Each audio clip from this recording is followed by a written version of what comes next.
A Saudi prince just helped raise $121 million to buy XRP. The money is going to a Nasdaq-listed company called Vivo Power International, and they plan to use it to build what they claim is the world's first XRP-based treasury strategy by a publicly listed company. That's right. While most institutional headlines still revolve around Bitcoin or Ethereum, Vivo Power is going all in on XRP. So what does this actually mean? Well, it means a few things. First, a company that's traded on a major U.S. exchange is now committing itself to XRP, not just holding it passively, but building a treasury strategy around it. Second, it's not doing this alone. This move is backed by Prince Abdulaziz bin Turki Abdulaziz Al Saud, who led the private placement. Yes, royalty. Saudi royalty. He's a long-term XRP holder and a supporter of XRPL, or the XRP ledger. But that's not all. This deal came right after Prince Abdulaziz met with Donald Trump during a recent visit to Saudi Arabia. According to GlobeNewswire, this timing has caught attention, especially as XRP is being mentioned more frequently in conversations around a potential U.S. digital asset stockpile under a future Trump administration. The prince himself said he believes this is the right moment for digital asset infrastructure to expand globally, including in Saudi Arabia. That's a big statement. It hints at international confidence in crypto beyond the usual players, and specifically in XRP. Let's break this down. Most crypto treasury strategies we've seen, think MicroStrategy and their big Bitcoin buys, are built around a narrative of Bitcoin as digital gold. But this is different. Vivo Power isn't just holding XRP.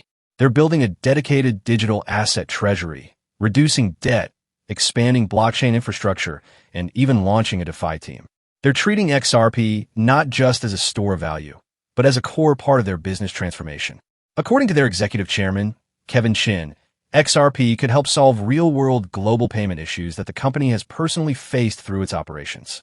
That's a practical use case, not just a speculative one.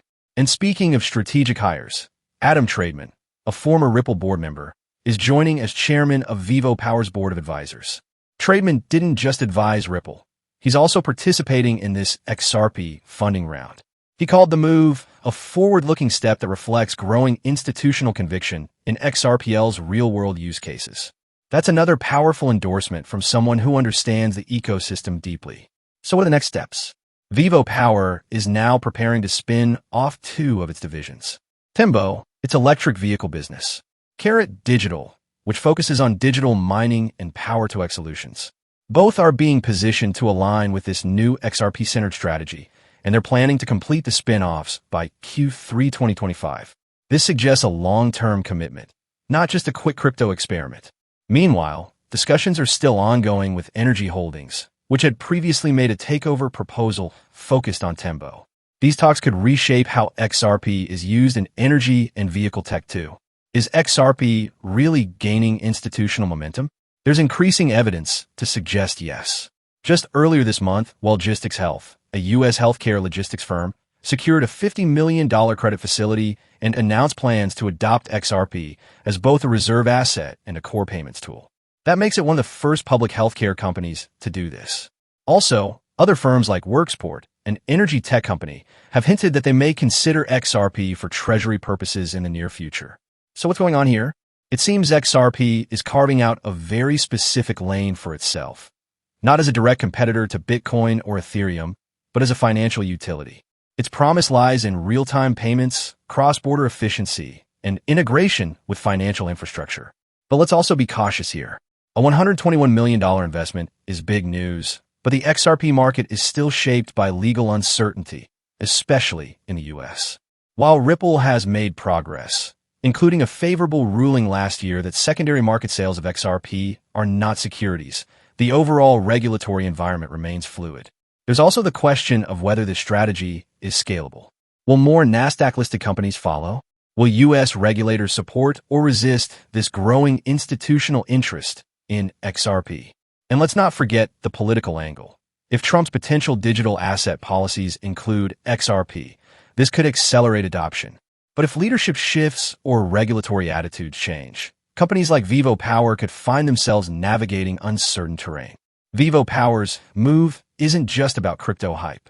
It's about building a long-term digital asset strategy, one that places XRP at the center. With a former Ripple leader involved, backing from Saudi royalty, and a global infrastructure plan in motion, this could mark a turning point for how institutions view XRP. But like always in crypto, it's a game of timing, trust, and clarity. We'll keep watching to see if XRP becomes the next institutional favorite, or if this is just a bold early bet by one company with royal support and big ambitions. Thanks for watching. Let me know what you think. Is XRP finally having its institutional moment? Or is this just another hype wave?